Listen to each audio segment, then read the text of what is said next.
So yeah, those weird like lightning bolt shaped cards I was showing off actually come from something called the Crooked deck, which is a weird little deck of cards from 1969. Nice, that I received from my grandfather when he and my grandmother moved into the retirement home. They've since passed. All of my grandparents have. But it's an interesting little novelty. They're just a set of standard playing cards printed in the shape of lightning bolts, and it's made by a company called Freed Novelty Company, and that's basically what these are, a novelty. Not to say that non-standard card sizes are a bad idea for like a one-and-done product such as this, but for trading card games where people want to store and, put their collections into binders, you don't really want to mess with that in quite the same way. But there are a couple of funny things about this deck. For example, on the side it says, "Caution, use of the Crooked deck may be hazardous to your health." So that whole idea of something like being too extreme or dangerous or gross or something like that is not an advertising invention of like the 1990s or the 1980s, as you might think. Because here's a product from 1999 saying, "Ooh, this set of playing cards is dangerous." But I bring these up today because that regards the subject of today's follow-up video. I know this one has taken a lot longer to come out, and that's because I've honestly been having trouble thinking about what I want to say. Now, what I want to say in this video is something that I've wanted to talk about, but I was hoping to save it for last because it has to do with the nature of, trading card games and tabletop games as they stand. But I figured the video talked about the literal physical product, so I guess I'll talk about the literal physical product. Now, of course, in these trying times, trademark, hashtag copyright, there are a lot of people who are talking about how some games are looking to maybe shed their physical product altogether to go fully digital, and that's not going to happen, because as long as we as human beings require to survive things like human contact and shared experiences, the idea of a physical game is never going to go away. This isn't like video games where whether you play a physical edition of a game or a digital edition of a game, it doesn't really matter how you play these video games between these two, because either way, you're going to be having the same experience, but the same cannot be said of a traditional tabletop game. It is actually possible to play Dungeons & Dragons 100%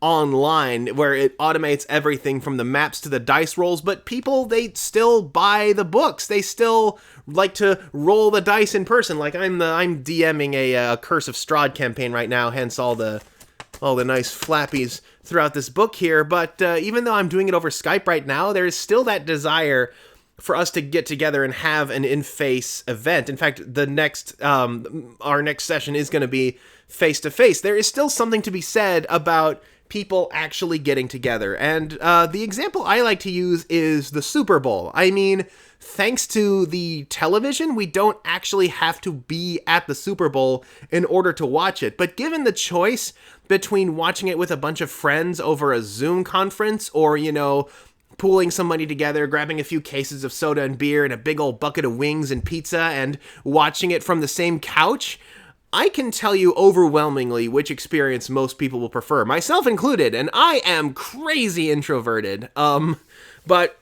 I would still rather watch the Super Bowl with a large group of people than alone. They say that one of the best ways to fix depression is to get out of your comfort zone, and by that, go off to watch a movie, but don't just watch a funny movie. Go out to a theater and watch a funny movie where a bunch of people are laughing along with it, and that will give you such a much more wholesome experience. Although, as somebody with social anxiety myself, I understand how difficult that can be. I mean, what if I look kind of weird showing up to one of these movies alone without a date or without a kid, but that's different when it comes to things like trading card games, because the thing about trading card games that they have even above, regular tabletop games is they have events in stores, and when you go to a trading card game league or a tournament or a launch event or something, you are going there for the same reason as everybody else, and everybody knows that. So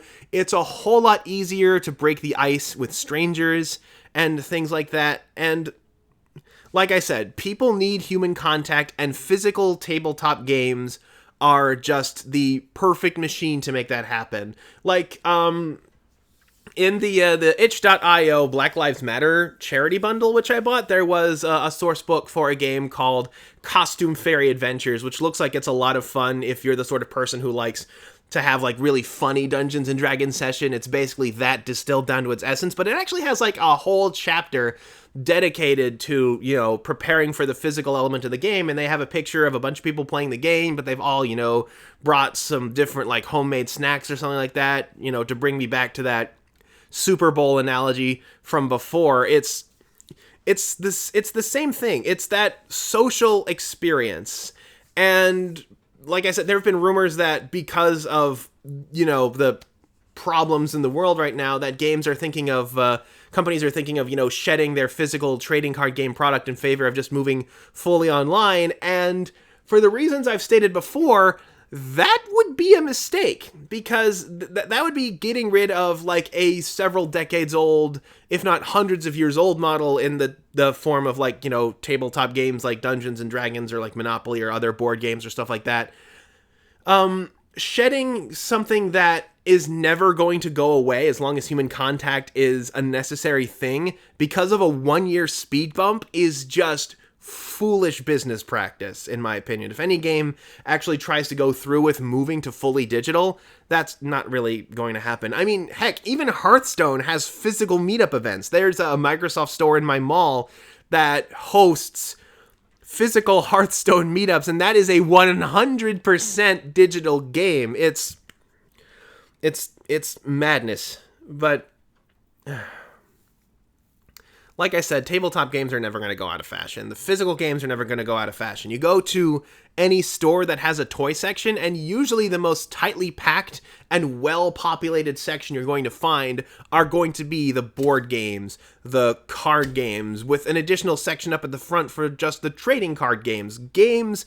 Physical games are still huge, reliable business, and they're not going to go anywhere. As long as every home has a deck of cards and a set of Monopoly, people are going to get together to play these physical games. And it's admittedly cheesy, borrowing the script from Extra Credits, but their slogan is "Because Games Matter," and I guess you could say that's the same thing behind this 7 Deadly Sins thing I'm doing. I'm listing these off because these are pitfalls that enough games have fallen into that if you're trying to make a game, you don't have to fall in as well. Making these kinds of rookie mistakes, like misunderstanding how set rotation actually works, or perhaps making the mistake of crushing the ability to be creative with your card game, are things that have felled larger brands. And the last thing you need in the crazy saturated market of trading card games, like you saw my stack of like 100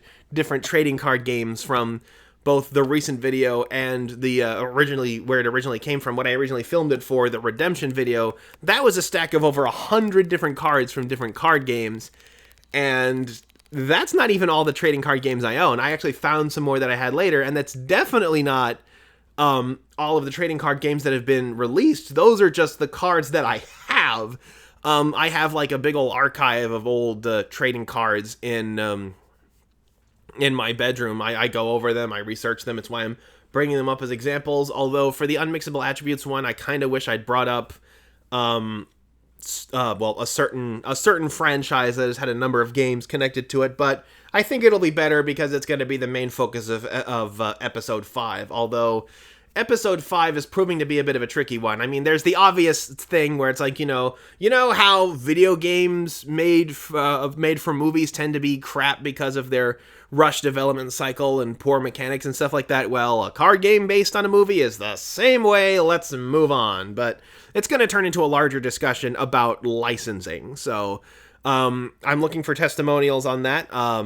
If anybody has ever worked on like a third party trading card game for like a brand or something and they'd love to talk about it, I'll verify, but you'll be kept anonymous, as is standard practice on these sorts of things. So whether you've had a positive experience working on a license, a negative one, either way, I'd love to hear about it. If I don't manage to conjure enough research about that, I might do episode 6 first, because episode 6 is a bit easier, and all of the parts for episode 6 have arrived on time.